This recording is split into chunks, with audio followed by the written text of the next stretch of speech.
اسے ان الفاظ پر دھچکا سا لگا۔ یہ ایک عورت اس سے بڑھ کر ایک استاد کے الفاظ تھے۔ وہ مس ہدف کے جوتوں پر نظریں جما کر کھڑی تھی۔ سر یہاں تو بڑے موڈ میں رہتے ہیں، گھر میں بھی ایسے ہی ہیں کیا؟ ساتھ ہی چائے کے چسکے لیے عرصا خاموش کھڑی جوتوں کی نوک دیکھتی رہی۔ ویسے سر تقی ہیں، بہت ہینڈسم۔ مس صدرہ کی آواز پر عرصا نے ایک نظر ان کو دیکھا۔ ان کی آنکھوں میں گلہ ابھرا۔ آپ سے یہ امید نہیں تھی۔ عرصا بھی بہت کیوٹ ہے، کپل اچھا ہے، مس صدرہ نے اضافہ کیا۔ لیکن مس ابھی ان کاموں کے لیے بہت عمرنی پڑی تھی اس کی۔ مس ہدف کو ناگوار گزری تھی یہ بات۔ کہاں کے رہنے والے ہیں کہ لوگ؟ تو ملی ہو سر تقی کی فیملی سے؟ پھر کچھ یاد آنے پر پوچھا۔ عرصا نے نفی میں سر ہلایا۔ یا اللہ مجھے غائب کر دے یہاں سے۔ الشبا ہوتی تو بات سنبھال لیتی، اس کے تو حواس کام کرنا چھوڑ دیتے تھے ایسی صورتحال میں۔ لڑکیوں کو تو چپ کرا سکتی تھی، لیکن ٹیچرز ان کا کیا کرتی؟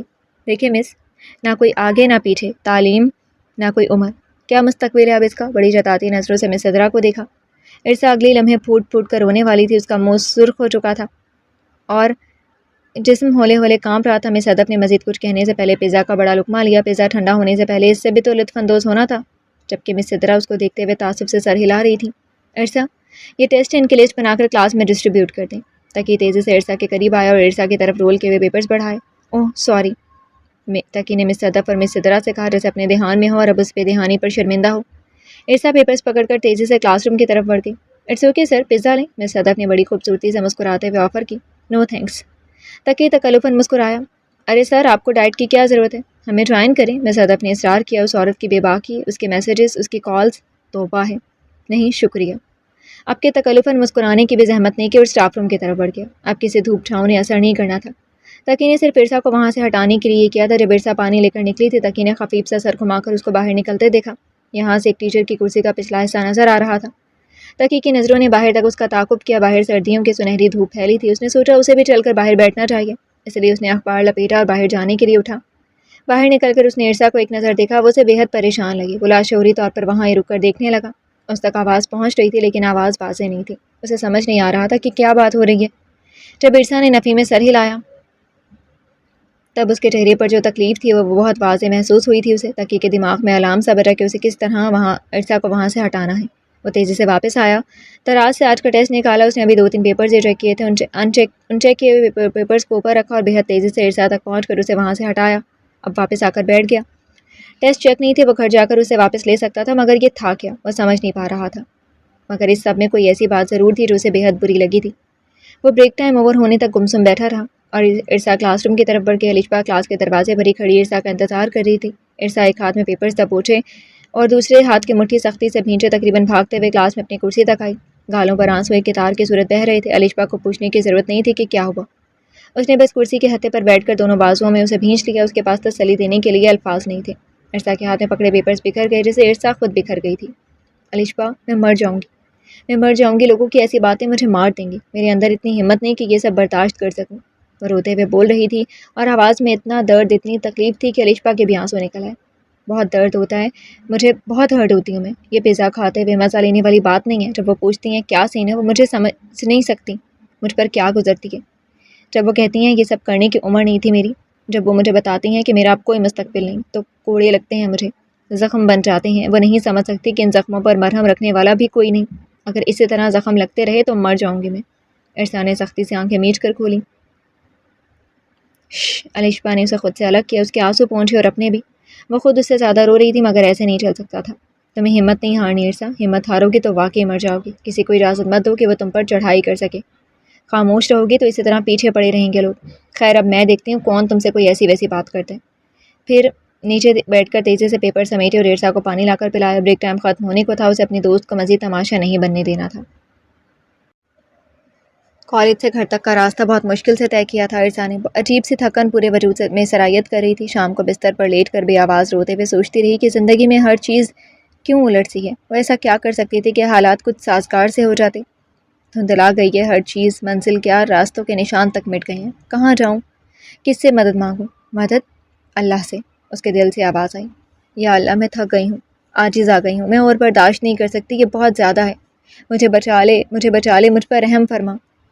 اپنی سسکیاں چیخیں دباتے اللہ کو پکارا، اور بے شک اللہ کو پکارنے والے خالی ہاتھ نہیں رہتے، لیکن صبح تک وہ اس سب کی وجہ سے بخار میں جل رہی تھی۔ کالج نہ جانے پر الشبا نے تقی سے پوچھا اور عرصا کے بیمار ہونے کا سن کر پریشان ہوئی۔ دوسرے دن پھر عرصا کے کالج نہ آنے پر اس نے تقی سے پوچھا کہ وہ اس کے ساتھ جا کر اریبہ کو دیکھ سکتی ہے۔ وہ گھر سے اجازت لے کر آئی تھی، پھر کیا اعتراض ہونا تھا؟ گھر کے مین گیٹ پر باہر تالا لگا ہوتا تھا، عرصہ کو باہر نہیں نکلنا ہوتا، مجبوری کی صورت میں پچھلا گیٹ اندر سے کھولا جا سکتا ہے۔ تقی نے تالا کھولتے ہوئے الشبا کو وضاحت دی جس کی ضرورت نہیں تھی۔ میں جانتی ہوں سر، الشبا نے کہا۔ صحن میں عرصہ نیم کے ٹنڈ منڈ درخت کے تنے کے ساتھ ٹیک لگا کر کچی زمین پر گھٹنوں میں سر دیے بیٹھی تھی۔ الشبا تیزی سے اس تک آئی تھی۔ عرصہ، الشبا نے اس کے سامنے پنجوں کے بل بیٹھتے ہوئے پکارا۔ عرصہ نے آہستگی سے سر اٹھا کر اسے دیکھا مگر بولی کچھ نہیں۔ وہ ننگے پیر بیٹھی تھی، کپڑوں اور ہاتھوں پاؤں پر مٹی لگی ہوئی تھی، ہونٹوں پر جمی پپڑی، الجھے بال، مسلے ہوئے کپڑے، خالی خالی سی ویران آنکھیں جن میں الشبا کو دیکھ کر بھی کوئی خاص تاثر نہیں ابھرا تھا۔ وہ اسے بالکل اس درخت کی طرح اجڑی ہوئی لگی۔ الشبا کا دل کٹ کر رہ گیا۔ پہلے الشبا اسے دیکھتی تو وہ اسے شہزادی لگتی تھی۔ شہزادی کو فقیرنی کے روپ میں دیکھنا اس جیسے مخلص دوست کے لیے ایک تکلیف دہ عمل تھا۔ الشبا کی آنکھوں میں گلابی ڈورے ابھرے۔ تقی اسے دیکھ کر اندر چلا گیا۔ یہاں اس طرح کیوں بیٹھی ہو عرصہ؟ دھوپ میں بیٹھی ہوں۔ عرصہ کی آواز میں بھی نقاہت نمایاں تھی۔ نہیں، اٹھو یہاں سے، اس طرح مت بیٹھو یہاں۔ الشبا اسے اٹھا کر اندر لائی۔ میں کھانا لے آؤں؟ تقی کھانے کا کہہ کر باہر نکل گیا۔ الشبا کو اس پر بہت ترس آیا تھا، وہ بھی تو ابھی گھر آیا تھا، اب بنا آرام کے اتنی دور کھانا لینے جاتا، اور عرصہ سارا دن کی بھوکی تھی، پتہ نہیں صبح بھی کچھ کھایا تھا یا نہیں۔ اب اس حالت میں پانی تک پوچھنے والا کوئی نہیں تھا یہاں۔ اسے بے اختیار رونا آ رہا تھا اس وقت۔ عرصہ کو اس حالت میں دیکھ کر الشبا نے اس کے کپڑے بدلوائے، ہاتھ منہ اور پیر اچھی طرح دھلوا کر کنگھی کی، تب اسے کچھ سکون ملا۔ تقی کھانا لے کر جلدی آ گیا تھا۔ الشبا نے کھانا نکال کر زبردستی عرصہ کو کھلایا۔ وہ بار بار میرا جی نہیں چاہ رہا، بس کرو، الٹی ہو جائے گی۔ اچھا تم خود بھی تو کچھ کھاؤ، کہتی جا رہی تھی، لیکن الشبا نے اسے کھانا اور دوا کھلا کر ہی دم لیا، جبکہ تقی نے ایک نوالا تک نہیں کھایا تھا۔ الشبا نے کھانا نکال کر پہلے پلیٹ اس کی طرف بڑھائی تھی، مگر وہ مجھے بھوک نہیں ہے، آپ لوگ کھائیں کہتے ہوئے کچن کے پچھلے دروازے سے باہر نکل گیا تھا۔ 3 چھٹیوں کے بعد آج عرصہ کالج آئی تھی۔ الشبا عرصہ کو دیکھ کر تیزی سے اٹھ کر اس تک آئی تھی۔ کیسی طبیعت ہے اب کے دونوں ہاتھ پکڑ کر فکر مندی سے پوچھا۔ میں ٹھیک ہوں، عرصہ بے اختیار الشبا کے گلے لگی۔ تم جیسے دوست اللہ ہر کسی کو دے، باقی کلاس کے ساتھ سلام دعا کر کے اپنی سیٹ پر بیٹھتے ہوئے بولی۔ آمین۔ الشبا ہنسی۔ ویسے میں سمجھ رہی تھی تم کل آؤ گی، کیا طبیعت کل بھی خراب تھی؟ نہیں، کل ٹھیک تھی میں، سر نے منع کر دیا تھا آنے سے، عرصہ نے بتایا۔ انہیں سر نے منع کر دیا؟ کیوں؟ الشبا کو ذرا حیرت ہوئی۔ ہاں پتہ ہے، کل نا سر نے مجھے کیمسٹری کے نوٹس دیے اور کہا کالج جانے کے بجائے گھر بیٹھ کر یاد کر لو، جتنا بھی یاد کر سکتی ہوں میں، یا پھر ریسٹ کروں، اور اگر بور ہوتی ہوں تو ان کا لیپ ٹاپ استعمال کر سکتی ہوں۔ کوئی پاس ورڈ نہیں لگا، اور وہ لیپ ٹاپ والے بیگ میں ہی رکھی تھی، عرصہ بڑے بشاش لہجے میں بتا رہی تھی۔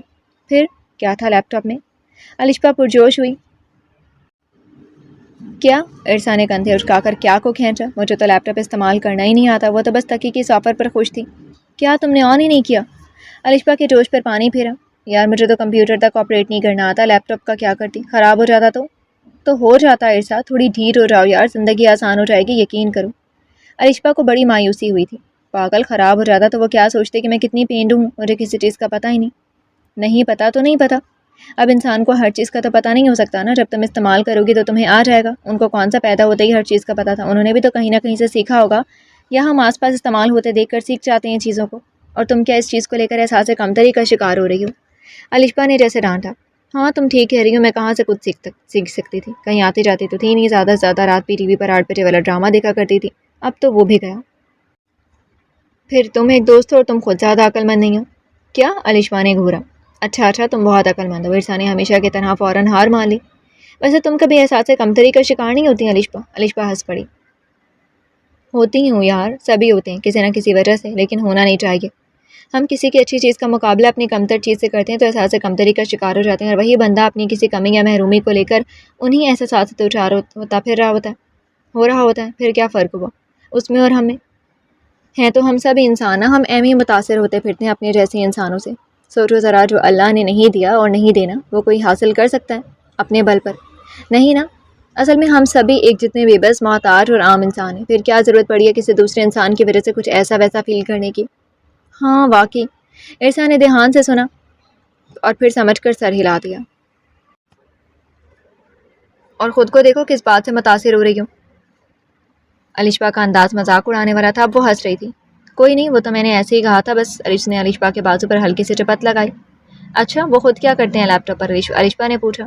وہ بہت کچھ، کبھی نوٹس بناتے ہیں وہاں سے دیکھ کر، مووی، میوزک اور خبریں وغیرہ سنتے ہیں، کبھی باتیں کرتے ہیں جیسے کال پر کرتے ہیں نا لوگ ایسے، کبھی۔ کس سے باتیں کرتے ہیں؟ الشبا نے فوراً ٹوکا اور پوچھا۔ کن لوگوں سے؟ الشبا نے سر پیٹا۔ مجھے کیا پتا، میں تھوڑا ہی جانتی ہوں کسی کو۔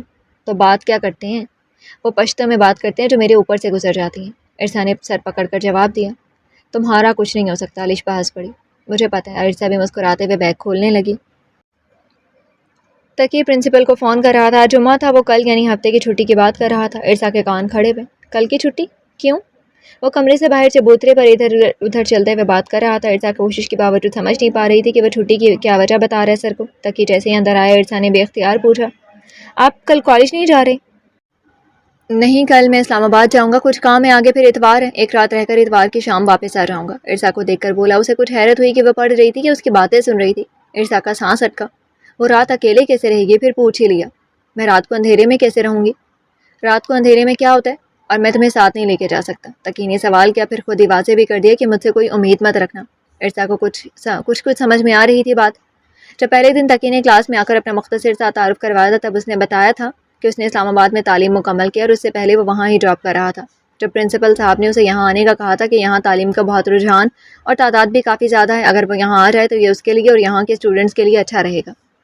اگر اس نے اسلام آباد میں ہی پڑھا تھا اور وہاں ہی ڈراپ بھی کرتا تھا تو امکان تھا کہ اس کا خاندان بھی وہاں ہی ہو، اس لیے وہ ارسا کو وہاں نہیں لے جانا چاہتا تھا۔ شاید تقی کی فیملی اسے قبول نہ کرے، یہ بھی ممکن تھا کہ اس نے ابھی تک ان کو اس کے بارے میں کچھ بتایا ہی نہ ہو، یا جو بھی تھا، مگر ارسا فی الوقت اس بارے میں کچھ سوچنا نہیں چاہتی تھی۔ وہ رات کو اکیلے نہیں رہ سکتی تھی اور چاہتی تھی تقی بھی اس بات کو سمجھے، مگر ارسا نے پریشانی سے اسے دیکھا۔ تقی اب کمرے کا دروازہ مقفل کر کے چیک کرنے والے کچھ پیپرز لے کر اپنے بستر پر بیٹھ گیا، کیونکہ کمرے کی واحد کرسی پر ارسا براجمان تھی اور میز پر کتابیں اور نوٹس پھیلائے پڑھ رہی تھی، مگر اب مزید پڑھنا ممکن نہیں رہا تھا، اس کا دھیان بڑھ چکا تھا۔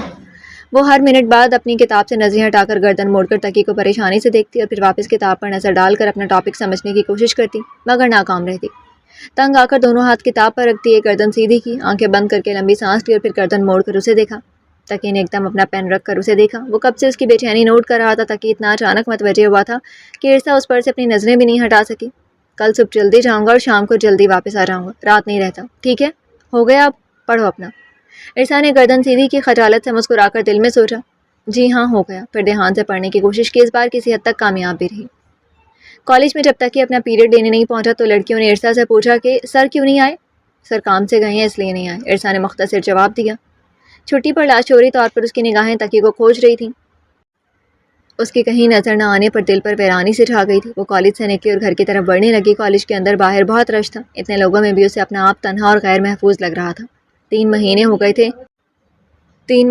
گئے تھے تقی کے ساتھ آتے جاتے، آج اس کا نہ ہونا بہت محسوس ہو رہا تھا۔ اس نے روڈ کراس کیا تو اسے کسی نے پیچھے سے پکارا، ارسا۔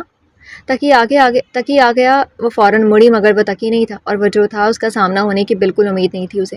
احسن بھائی؟ ارسا کی آواز بڑبڑاہٹ کے مشابہ تھی۔ احسن تیزی سے اس تک آیا۔ ارسا یہ سب کیا ہے؟ تم ایسا کیسے کر سکتی ہو؟ میں اس شام پپو کی طرف گیا تو مجھے نور نے بتایا، لیکن مجھے یقین نہیں آ رہا۔ تم ایسی تو نہیں ہو؟ شاید انہیں کوئی غلط فہمی ہوئی ہو، میں تمہارے لیے فکر مند ہو رہا تھا، لیکن میرا ٹرانسفر لاہور ہو گیا، اس لیے پہلے نہیں آ سکا۔ خیر ابھی آؤ، میرے ساتھ گھر جا کر بات کرتے ہیں۔ تیزی سے بولتے ہوئے ارسا کا ہاتھ پکڑ کر اپنی گاڑی کی طرف لے جانا چاہا۔ ارسا نے جھٹکے سے ہاتھ چھڑایا اور احسن کی آنکھوں میں دیکھتے ہوئے ٹھوس لہجے میں بولی، میں ایسی ہی ہوں، نور نے جو بتایا ہے وہ سچ ہے، کسی کو کوئی غلط فہمی نہیں ہوئی۔ احسن ٹھہر سا گیا۔ ارسا صدمے سے اسے دیکھا۔ میں نے تم سے محبت کی ہے، اپنے گھر والوں کی مخالفت کے باوجود تم سے شادی کرنا چاہی ہو تم، اور میں ایک بد کردار لڑکی ہوں اور آپ کو اپنے انتخاب پر افسوس ہے نا؟ اس نے احسن کی بات کاٹ کر کہا۔ ہاں۔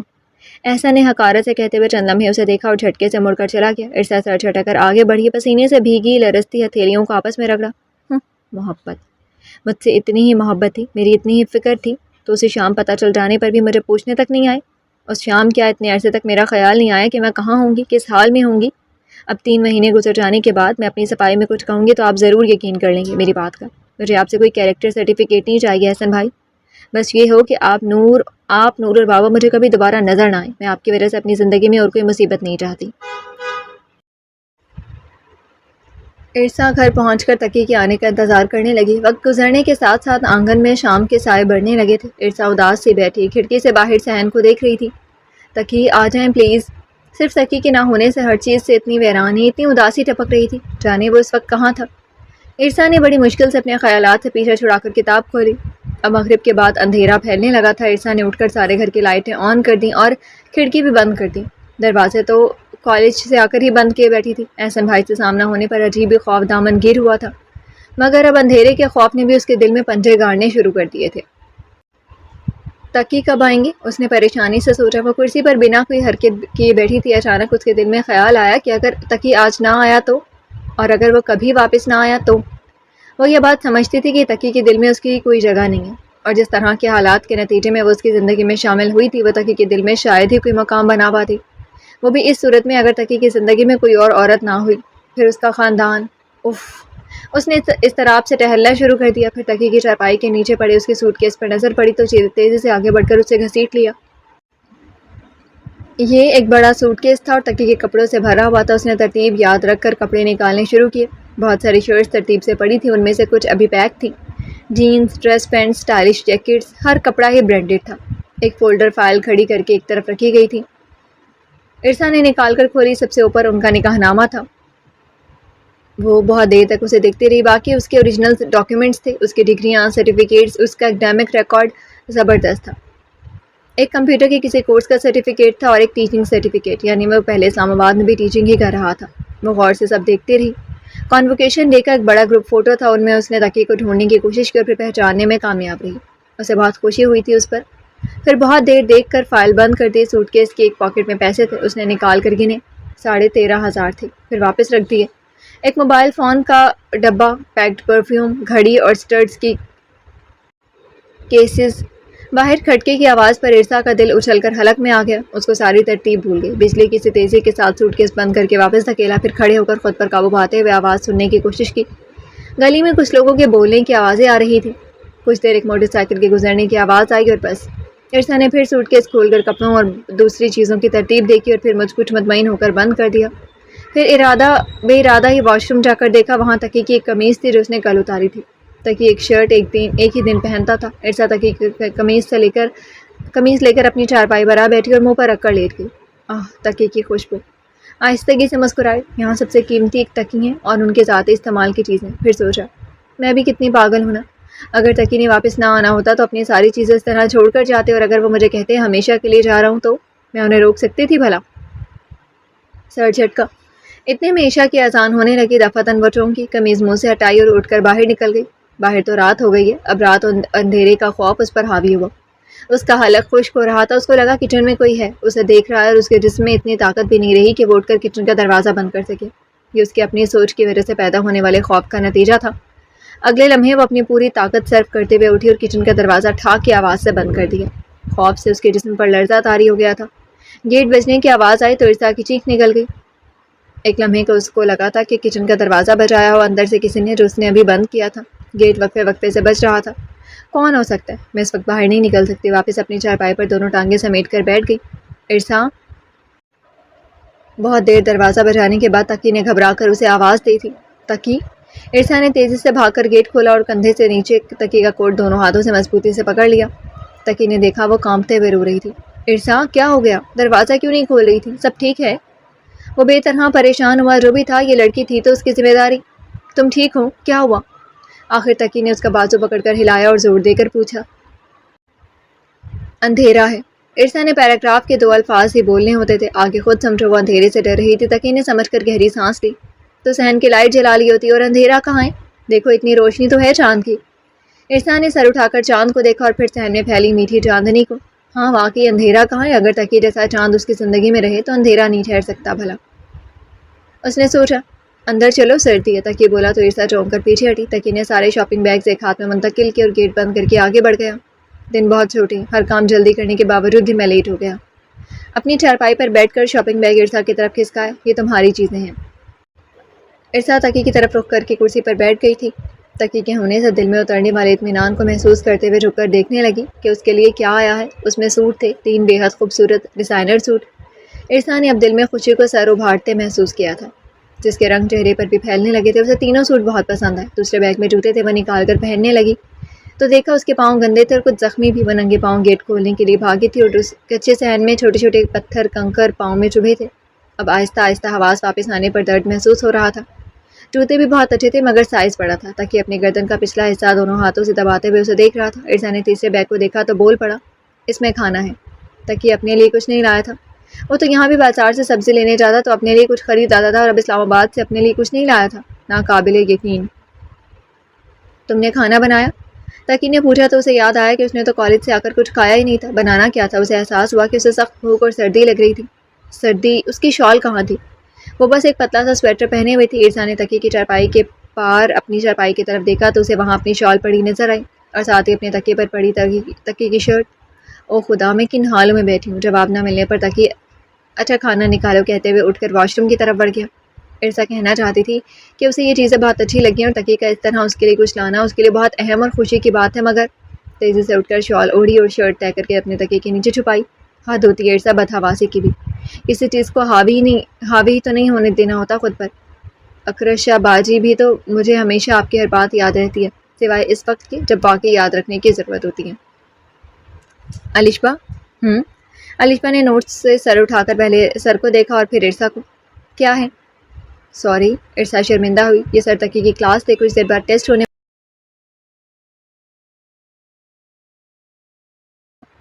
کوئی بات نہیں، بولو، الشبا نے سر کو دیکھ کر آہستگی سے کہا۔ سر تکی کی ڈریسنگ کیسی ہوتی ہے؟ مطلب تمہیں کیسی لگتی ہے؟ ارسا کو اس وقت اپنا یہ سوال بے تکا سا لگا، مگر پوچھ ہی لیا جو اس کے دل میں تھا۔ آواز بہت آہستہ رکھی کہ کہیں ڈانٹ ہی نہ پڑ جائے۔ تکی کی کلاس میں کوئی بولنے کی ہمت نہیں کر سکتا تھا، نہ ہی تکی خود کوئی فالتو لفظ منہ سے نکالتا تھا۔ بہت اچھی ہوتی ہے۔ کیوں؟ الشبا نے جواب دے کر پوچھا۔ ویسے ہی پوچھ رہی تھی یار کہ واقعی اچھی ڈریسنگ ہوتی ہے کہ صرف مجھے ہی لگتی ہے؟ نہیں، اچھی ہوتی ہے، واقعی اچھی ہوتی ہے۔ الشبا نے ایک لمحے کے لیے الجھ کر ارسا کو دیکھا، پھر سامنے دیکھا۔ یار پتہ نہیں کیوں مجھے سر کی ہر چیز اچھی لگتی ہے، کچھ بھی برا نہیں لگتا، یہاں تک کہ جو چیز یہ استعمال کے بعد پھینک دیتے ہیں میرا جی چاہتا ہے وہ بھی اٹھا کر محفوظ کر لوں۔ ان کا صرف آس پاس ہونا بھی سکون دیتا ہے۔ ارسا رک رک کر بولی، یعنی تمہیں سر سے محبت ہو گئی ہے؟ الشبا چہرہ بے تاثر رکھنے کی کوشش کرتے ہوئے بولی، شاید، لیکن ایسا نہیں ہونا چاہیے تھا نا۔ ارسا افسردہ ہوئی۔ کیوں؟ الشبا نے سوالیہ نظروں سے اسے دیکھا۔ یار مانا کہ ہم ایک دوسرے کے نکاح میں ہیں، مگر پتہ نہیں یہ رشتہ قائم بھی رہے گا یا نہیں، ہمارے درمیان بہت فاصلہ ہے۔ میں اتنے عرصے سے ان کے ساتھ ہوں مگر پھر بھی ابھی تک ان کے بارے میں کچھ نہیں جانتی، کچھ بھی نہیں پر زور دیا۔ پتہ نہیں کل کیا ہونے والا ہے، پھر بھی مجھے یہ دل کے قریب کیوں محسوس ہوتے ہیں۔ ارسا نے آنکھیں میچ کر کھولیں۔ ایسا نہیں ہونا چاہیے تھا نا، اس کی آواز بھیگ رہی تھی۔ الشبا پر واضح ہوا کہ ارسا تکی کو کھونا نہیں چاہتی، وہ چاہتی ہے کہ یہ رشتہ قائم رہے گا۔ اگر خدا نہ خواستہ کہ رشتہ قائم نہ رہتا تو اس کے دوست کا صرف گھر ہی نہیں دل بھی اجڑتا، اور اصل میں دل کے اجڑنے کا مطلب ہی دنیا اجڑنا ہوتا ہے۔ الشبا نے اسے خود کو مضبوط کرو، ایک انسان پر دنیا ختم نہیں ہوتی ٹائپ کی کوئی نصیحت نہیں کی، اس کے بجائے اس نے ارسا کے ہاتھ پر اپنا ہاتھ رکھ کر دبایا۔ سنو ارسا، ایسا ویسا کچھ نہیں ہونے والا، پتہ ہے کیوں؟ ذرا توقف کیا، کیونکہ میں تمہارے لیے بہت دعا کرتی ہوں، اور پتہ ہے نا دعا میں کتنی طاقت ہوتی ہے۔ تم بھی بس دعا کرو، دل میں برے خیالات کو جگہ مت دو، اللہ پر بھروسہ رکھو۔ الشبا کے دلاسا دینے کا انداز اتنا اچھا تھا کہ وہ اتنے پر یقین لہجے میں بولی تھی کہ ارسا کے دل کا بوجھل پن یکدم غائب ہو گیا۔ دونوں ایک دوسرے کی طرف دیکھ کر بھرپور انداز میں مسکرائیں، مگر تکی کے ڈر سے جلد ہی مسکراہٹ کا گلا گھونٹ کر اپنے نوٹس کی طرف متوجہ ہونا پڑا تھا۔ 2 مہینے اور اسی طرح گزر گئے تھے جب کالج کا 2 دن کا ٹور پلان ہوا، لیکن تکی نے 2 دن کی مزید چھٹی لی اور ارسا کو لے کر اسلام آباد آ گیا۔ ارسا نے جب تکی سے ٹور کا پوچھا تھا تو الٹا تکی نے اس سے سوال کیا تھا، کیا تم ان لوگوں کے ساتھ ٹور پر جانا چاہتی ہو جو ہمیں کالج میں بھی اپنا وقت سکون سے نہیں گزارنے دیتے؟ اس پر ارسا خاموش ہو گئی تھی۔ ارسا پہلی بار تکی کے خاندان سے ملنے والی تھی، جانے سب کا رد عمل کیا ہوتا۔ وہ پریشان تھی کہ اسے کوئی آسانی سے قبول نہیں کرے گا۔ ایک طرف وہ جاننا چاہتی تھی کہ تکی کا اصل کیا ہے، اس کی فیملی کیسی ہے، وہ پہلے کہاں اور کس طرح رہا کرتا تھا، اس کی زندگی میں کون کون ہے، مگر دوسری طرف خوف زدہ بھی تھی، رد کیے جانے کا خوف، بے عزت کر کے تکی کی زندگی سے الگ کیے جانے کا خوف۔ وہ اس طرح بے دخل اور بے گھر نہیں ہونا چاہتی تھی، مگر آج یا کل تو یہ ہونا ہی تھا۔ ارسا نے سارا سفر انہی سوچوں میں گم رہتے طے کیا، اور اب اسلام آباد کے ایک بے حد خوبصورت 2 منزلہ گھر کے سامنے کھڑی تھی۔ تکی کے ساتھ اندر داخل ہوتے ہوئے اس کی ٹانگیں بری طرح کانپنے لگی تھی۔ تکی بار بار مڑ کر اسے دیکھتا، لیکن وہ بہت آہستہ آہستہ قدم اٹھا رہی تھی۔ وہ بالآخر جھنجھلا کر بیگ اٹھائے آگے بڑھ گیا۔ ارسا کے سامنے 3 سیڑھیاں تھیں اور آگے داخلی دروازہ جہاں تکی ابھی داخل ہوا تھا۔ دروازہ آہستہ آہستہ خود ہی بند ہو رہا تھا۔ اندر تکی کی پرجوش آواز کے ساتھ کسی عورت کی آواز سن کر ارسا کا دل اتنی زور سے دھڑکا کہ اسے اپنے سینے میں دل کے مقام پر باقاعدہ درد محسوس ہوا۔ اسے وہ دن یاد آیا جب وہ اسی طرح اپنے باپ کے ساتھ یوں ہی کسی انجان اجنبی گھر میں داخل ہوئی تھی تو اسے کیا سننے کو ملا تھا۔ وہ عورت اس کی پاک پاس اتنی خوبصورت اور اتنی مہربان ماں کے بارے میں جن الفاظ میں بات کر رہی تھی، ویسے الفاظ تھے جن کی بازگشت کی وجہ سے اس کی کتنی ہی راتیں آنکھوں میں کٹی تھیں۔ چنگھاڑتی ہوئی آواز میں ارسا اور اس کی ماں کو گالیاں دیتے ہوئے اسے جانے کو کہہ رہی تھی، اسے بتا رہی تھی کہ اس کے لیے اس گھر میں ان کی زندگیوں میں کوئی جگہ نہیں ہے، وہ اسے کبھی یہاں نہیں رہنے دیں گی۔ زندگی میں پہلی بار ارسا کو کسی نے دھتکارا تھا، اس کے وجود کی نفی کی تھی۔ وہ یہ تکلیف ساری زندگی بھول سکتی تھی، نہ ہی اس کی ناپسندیدگی کا وہ بھیانک انجام۔ اب پھر وہی ہوگا، تکی بھی میرے باپ کی طرح مجھے تنہا چھوڑ کر منظر سے غائب ہو چکا ہے۔ میں پیدا ہی ذلیل و خوار ہونے کے لیے ہوئی ہوں، اس نے اپنے دانت سختی سے بھینچ رکھے تھے، کنپٹی کی رگیں ابھری ہوئی تھی، نظریں سیڑھیوں سے ہوتے ہوئے دروازے تک گئیں۔ اسی وقت دروازہ کھلا اور اندر سے ایک بہت حسین اور باوقار عورت چہرے پر مہربان مسکراہٹ لیے باہر نکلتی دکھائی دی اور پیچھے آتا تکی۔ ارسا یقین سے کہہ سکتی تھی کہ اس نے آج تک اتنا خوبصورت اور پر نور چہرہ نہیں دیکھا تھا۔ سنگھا ہے بچے، کیا حال ہے بچے؟ باہر ولے ولاڑائے، باہر کیوں کھڑی ہو؟ رازا آؤ۔ ارسا حوانک ہوئی۔ انہوں نے دھیان دیے بغیر آگے بڑھ کر بڑی گرم جوشی سے اسے گلے لگایا، پھر دونوں ہاتھوں میں چہرہ تھام کر ماتھے پر بوسہ دیا، جیسے کوئی ماں اپنے بچے سے برسوں بعد ملی ہو۔ اتنی محبت! ارسا نے پیچھے کھڑے تکی کو دیکھا، آنکھوں میں بے یقینی ابھری۔ یہ میری آپا ہیں، میری بڑی بہن، تکی نے تعارف کروایا۔ دلا پختونہ ورزی، اسے پشتو نہیں آتی۔ اب کہ وہ خاتون سے مخاطب ہوا تھا وہ ایک دم ہنس پڑی۔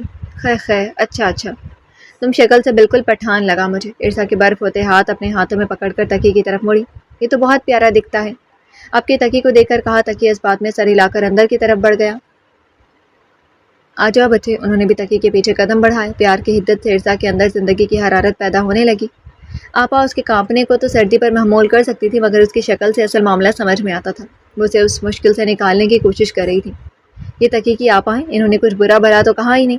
ارسا خوبصورتی سے سجے لاؤنج میں ہیٹر کے سامنے بیٹھنے تک یہی سوچ رہی تھی۔ آپا اس کے ساتھ بیٹھی تھی اور اپنے پختون لہجے میں چھوٹی چھوٹی باتیں کر رہی تھی۔ تکی سامنے والے صوفے پر بیٹھ کر انہیں سن رہا تھا۔ تکی کی اردو بہت اچھی تھی، لیکن پھر بھی جب وہ بولتا تو سننے والے کو اندازہ ہو جاتا کہ وہ پٹھان ہے۔ یہ سب ارسا کی سوچ کے برعکس بہت اچھا تھا۔ تکی کے گھر کا کوئی فرد اتنا اچھا بھی ہو سکتا ہے، یہ واقعی ارسا نے ایک لمحے کے لیے بھی نہیں سوچا تھا۔ آپا کے علاوہ دلشاد سے تعارف ہو، وہ ان کی ملازمہ تھی۔ آپا نے ارسا سے اس کے خاندان کے بارے میں کوئی سوال نہیں کیا، پتہ نہیں تکی نے ان کو کیا بتا رکھا تھا۔ دونوں کو بہت سا کھلانے پلانے کے بعد وہ ارسا کو ایک بیڈ روم میں چھوڑ گئی تھی کہ وہ یہاں آرام کرے۔ ارسا کتنی ہی دیر تحیر کے عالم میں بیڈ پر بیٹھی تھی۔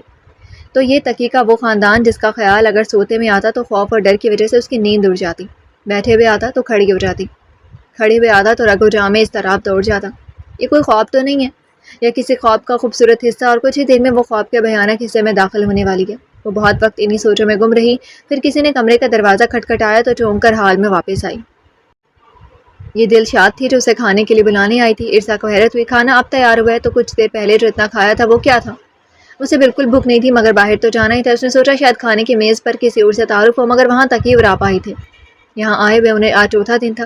ان 4 دنوں میں اس نے آپا کے ساتھ اسلام آباد دیکھا تھا اور آپا نے ڈھیروں شاپنگ بھی کرائی تھی اسے۔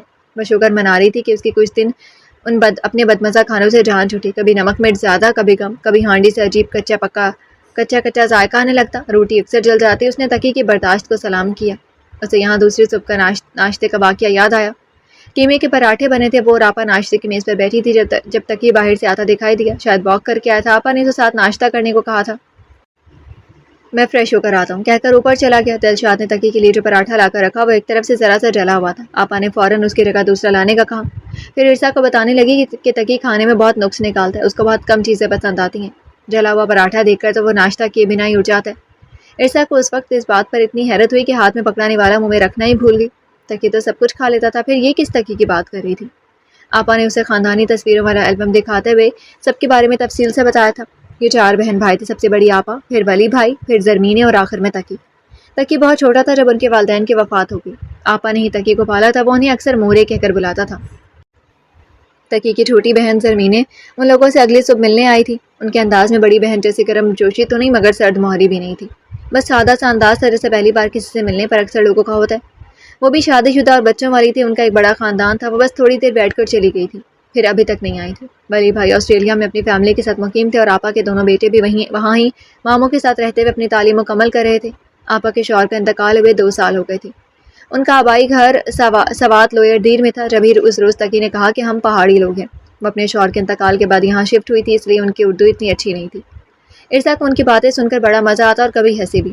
ارسا کا سارا دن ان کے ساتھ ہی گزرتا تھا، وہ ان سے ہر بات کر لیتی تھی، بالکل ایسے جیسے اپنی ماں سے کر لیا کرتی تھی۔ اس وقت ارسا لان میں بیٹھی یہاں گزرنے والے وقت کو سوچ رہی تھی اور تکی ٹیرس پر کھڑا اسے دیکھ رہا تھا۔ ارسا نے سفید سوٹ اور جینس کا اسٹائلش سا جیکٹ پہن رکھا تھا، بالوں میں جوڑا جو اب تقریباً کھل چکا تھا، وہ دوپٹہ بس بائیں بازو پر ذرا سا ٹکا تھا اور باقی نیچے گھاس پر پڑا تھا۔ گود میں میگزین رکھے، کرسی کی پشت سے سر ٹکائے، آنکھیں موندے بہت پرسکون اور مطمئن سے بیٹھی تھی۔ سامنے میز پر جوس کا گلاس رکھا تھا، سفید کپڑوں پر پڑتی دھوپ کی وجہ سے اس کے ارد گرد نور کا ہالہ سا بن رہا تھا۔ ٹانگ پر ٹانگ رکھے کسی ملکہ کی طرح شان سے بیٹھی سردیوں کی دھوپ سے لطف اندوز ہو رہی تھی۔ تاکہ اسے دیکھنے میں اتنا محب ہوا کہ ٹائم کا ہوش ہی نہیں رہا۔ وہ بالکل بھول چکا تھا کہ اسے اپنے دوست سے ملنے جانا ہے۔ وہ ٹیرس سے اتر کر لان میں آیا اور ارسا کو دیکھتے ہوئے آہستہ آہستہ قدم اٹھاتا اس تک پہنچا جس کے گال دھوپ میں دہک رہے تھے۔ اس وقت تقی کو لگا کہ اس نے آج تک ارسا سے زیادہ شاندار لڑکی نہیں دیکھی تھی۔ وہ اس کے مقابل کرسی پر بیٹھ گیا اور سوچا آج اسے بات کر ہی لینی چاہیے۔ ارسا نے کسی کی موجودگی محسوس کر کے آنکھیں کھولی اور تقی کو دیکھ کر بوکھلا کر سیدھی ہوئی اور اپنا دوپٹہ سنبھالا۔ تقی اس کے تاثرات دیکھ کر جھلا گیا۔ یعنی کہ حد ہے، ابھی اتنے سکون سے بیٹھی تھی، میں کوئی دیو ہوں جو مجھے دیکھ کر اس کے چہرے کا سارا اطمینان اڑن چھوڑ جاتے ہیں۔ تقی کا موڈ آف ہو چکا تھا۔ آپا کہاں ہیں؟ غصے میں یہی منہ میں آیا تو ماتھے پر بل ڈال کر پوچھا۔ اندر ہوں گی۔ ارسا نے اس کے غصے سے گھبرا کر اٹکتے ہوئے جواب دیا۔ تقی جھٹکے سے اٹھ کر چلا گیا۔ انہیں کیا ہوا؟ پھر گھبراہٹ میں سامنے پڑا جوس کا گلاس اٹھایا اور ایک ہی سانس میں سارا خالی کر دیا۔ ویسے یہ ہوتے کہاں ہیں، نظر ہی نہیں آتے۔ پھر کندھے گلاس اٹھا کر کچن کی طرف چل پڑی۔ اسے تقی ہیلمٹ اٹھا کر باہر نکلتا دکھائی دیا۔ رات کو ارسا اپنے بیڈ روم میں تقی کا لایا ہوا سوٹ دیکھ رہی تھی۔ جو 3 سوٹ تقی لایا تھا ان میں سے یہ سب سے بہترین تھا۔ الشبا کو بھی یہی سب سے زیادہ پسند آیا تھا۔ سلائی بھی وہی کرا کر لائی تھی۔ ارسا نے ابھی تک پہنا نہیں تھا۔ اس نے شیشے میں دیکھتے ہوئے سوٹ خود سے لگا کر دیکھا۔ اس کی فٹنگ کچھ زیادہ ہی نہیں، پہن کر چیک کرتی ہوں۔ وہ دن میں تقی سے پوچھنا چاہ رہی تھی کہ وہ واپس کب جائیں گے، کل جائیں گے یا پرسوں، مگر تقی کا غصہ، وہ ڈھنگ سے کوئی بات ہی نہیں کر پاتی تھی۔ میرے خیال میں کل ہی واپس جانا ہوگا۔ چلو پھر ابھی نہا کر پہنتی ہوں، دیکھتی ہوں کیسا لگتا ہے یہاں، میں خود ہی تو ہوں۔ خود سے باتیں کرتی مسکرائی۔ ٹائم دیکھا 10:30۔ ڈریسنگ ٹیبل پر پڑے کاسمیٹکس کے سامان کو دیکھ کر مسکرائی۔ آج اس کا سونے کا ارادہ نہیں تھا۔ فیصلہ کر کے نہانے چلتی۔ نہا کر بال خشک کیے۔ اف، گرم پانی سے نہا کر بھی سردی لگ رہی ہے۔ پھر اپنے کارنامے پر مسکراتی باہر آئے، لیکن سامنے دیکھتی اس کی مسکراہٹ غائب ہوئی۔ تاکہ بیڈ پر آنکھوں پر بازو رکھے لیٹا تھا۔ یہ کہاں سے آ گئی؟ اس نے انگلی کا ناخن دانتوں میں دبایا۔ اس کے دوپٹے کا کچھ حصہ تقی کے کندھے اور کمر کے نیچے دبا تھا۔ اپنی جگہ کھڑی سوچتی رہی کہ اب کیا کروں، یہ یہاں سو رہے ہیں تو پھر میں کہاں سوؤں گی۔ آہستہ آہستہ چلتے بیڈ کے قریب آئی۔ پریشانی میں یہ بھی نہیں دیکھ پائی کہ اس سوٹ میں کیسی لگ رہی ہے۔ فی الحال اسے بس تقی کے نیچے دبا اپنا دوپٹہ چاہیے تھا۔ تقی کو غور سے دیکھا، وہ سو ہی رہا تھا۔ پھر جھک کر اپنا دوپٹہ کھینچا۔ اسی اسنا میں لائٹ چلی گئی۔ اس سے پہلے کہ وہ جا کر UPS سے لگے انرجی سیور آن کرتی، تقی نے اس کا بازو پکڑ کر ایک جھٹکے سے اسے بیڈ پر کھینچ لیا۔ ارسا کے منہ سے دبی دبی چینخیں نکل سکی تھی۔ وہ آپا کے کہنے پر ایک دن مزید ٹھہر کر اگلے دن واپس آ گئے تھے۔ 1.5 ماہ سے پھر وہی روٹین تھی۔ تقی پہلے سے کچھ زیادہ ہی خفا معلوم ہوتا تھا۔ اب اس کی وجہ ارسا کو سمجھ میں آ گئی تھی، مگر جھجک اور خفت و ندامت کی وجہ سے اپنے رویے کی وضاحت نہیں کر پا رہی تھی۔ وہ صبح ناشتہ بنا رہی تھی اور تقی باہر صحن میں اپنی روٹین کی مشکل ورزشیں کرنے میں مصروف تھا۔ اچانک ارسا کو چکر سا آ گیا تھا۔ اس نے کاؤنٹر تھام کر خود کو سنبھالا۔ پھر ناشتہ کرنے کو بھی اس کا بالکل جی نہیں چاہ رہا تھا۔ وہ بس بے دلی سے ناشتہ ٹھوستی رہی۔ تقی روز کی طرح بے حد سنجیدگی سے کھا کر اٹھ گیا۔ کالج میں پہلی ہی کلاس میں ارسا کو متلی محسوس ہوئی۔ وہ الشبا کے ساتھ کلاس سے باہر آئی۔ صبح جو تھوڑا بہت ناشتہ کیا تھا اب وہ بھی نکل گیا تھا۔ یہ کیا ہو رہا ہے؟ میں سر کو بتاتی ہوں، وہ تمہیں ڈاکٹر کے پاس لے کر جائیں۔ الشبا نے فکر مندی سے اس کا زرد پڑتا چہرہ دیکھ کر کہا۔ نہیں، میں ٹھیک ہوں اب، یہ صبح سے بلکہ کل سے طبیعت کچھ عجیب سی ہو رہی تھی۔ ارسا نے الشبا کے بازو پر ہاتھ رکھ کر اسے جانے سے روکا۔ کل سے؟ اور تم نے ابھی تک ڈاکٹر کو نہیں دکھایا؟ الشبا نے اسے گھورا۔ کچھ نہیں ہوا، چلو کلاس میں۔ چھٹی سے پہلے ارسا کو پھر ایک بار باہر آنا پڑا تھا۔ اب اسے بری طرح چکر آ رہے تھے۔ تقی کو کچھ پتا نہیں تھا۔ اس نے حسب معمول ارسا کو آتے دیکھ کر چلنا شروع کر دیا۔ الشبا نے آنکھیں بڑھ کر تقی کو صورتحال سے آگاہ کیا۔ ارسا بھی ان لوگوں تک پہنچ چکی تھی۔ کیا ہوا ارسا؟ تقی نے غور سے اس کا چہرہ دیکھا۔ وہ واقعی بیمار اور نڈھال سے لگ رہی تھی۔ کچھ نہیں، متلی ہو رہی ہے بار بار۔ ارسا کے لیے بولنا بھی مشکل ہو رہا تھا۔ سر آپ اسے ہسپتال لے جائیں گے، کل سے بیمار ہے۔ الشبا کے کہنے پر تقی نے ایک بار پھر ارسا کو دیکھا۔ کل سے بیمار ہے؟ اسے تو پتہ ہی نہیں چلا۔ پھر ذرا چونک کر بولا، ہاں چلو۔ میں بھی ساتھ چلوں؟ الشبا نے پوچھا۔ نہیں الشبا، تم گھر جاؤ یار، تمہاری امی پریشان ہوں گی۔ ارسا نے اسے روکا۔ ٹھیک ہے، تم اپنا خیال رکھنا۔ تقی کالج سے نکل کر قریبی ہسپتال کی طرف چل پڑا۔ پیچھے مڑ کر دیکھا ہی نہیں کہ وہ آ بھی رہی ہے یا نہیں۔ ارسا کی ان دقتوں سے بیگ سنبھالتے ہسپتال تک پہنچی تھی۔ تقی کو اس کا کوئی اندازہ نہیں تھا۔ ارسا کی نظروں میں زمین و آسمان گھوم رہے تھے۔ قدم کہیں رکھتی اور پڑ کہیں ہو رہا تھا۔ بیٹھنے کو بینچ ملا تو اس نے شکر کا کلمہ پڑھا۔ ارسا اپنی باری پر چیک کر آنے اندر گئی۔ تقی باہر ہی بیٹھ کر انتظار کر رہا تھا۔ لیڈی ڈاکٹر نے اچھی طرح چیک کیا اور پھر معاملہ سمجھ کر اسے پوچھا، تم ارسا ہو نا، آسما کی بیٹی؟ جی۔ وہ بھی ڈاکٹر نوشین کو جانتی تھی، اپنی امی کے ساتھ پہلے بھی ان کے پاس آتی رہتی تھی۔ تمہاری امی کا تو انتقال ہو گیا ہے نا؟ جی۔ ارسا نے ہولے سے سر ہلایا۔ کس کے ساتھ آئی ہو؟ ڈاکٹر نے افسوس سے سر ہلاتے ہوئے پوچھا۔ سر کے ساتھ؟ کون سر؟ ڈاکٹر نے یونیفارم میں ملبوس لڑکی کو کچھ الجھ کر دیکھا۔ ارسا فوراً سر تقی کہنے والی تھی، مگر یہ سوچ کر خاموش رہی کہ ان کو کیا پتا سر تقی کون ہے۔ یہ تو سر کو نہیں جانتی نا؟ بولو۔ ارسا ابھی کوئی جواب نہیں دے پائی۔ نام کیا ہے سر کا؟